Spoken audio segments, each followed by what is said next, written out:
After ko mag-grocery, magta-take out ako ng food namin ni Lola for lunch.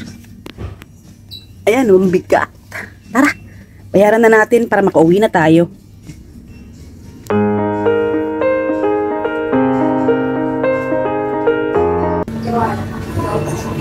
Yan lang yung pinamili ko.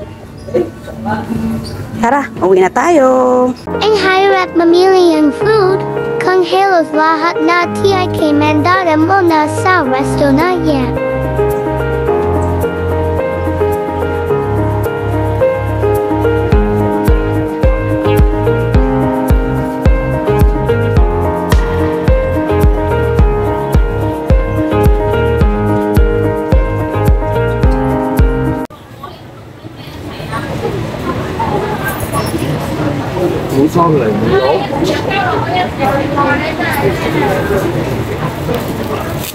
Thank you.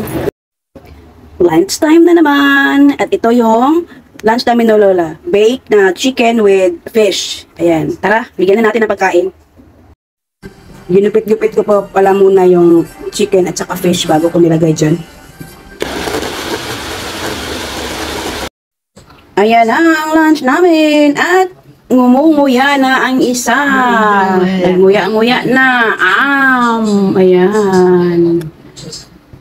Chicken. Ang kalahati ng chicken nandun. Ang kalahati ng fish andun na din. Tara kain. Init. Kain po tayo. Kain. Good afternoon. Uy, good afternoon. Good. Hello. You hello. Hyper yan today. Gabi. Gabi, init talaga. Uy, nag-ano lang ako, gumawa lang ako ng lemonade. Sobra ng init.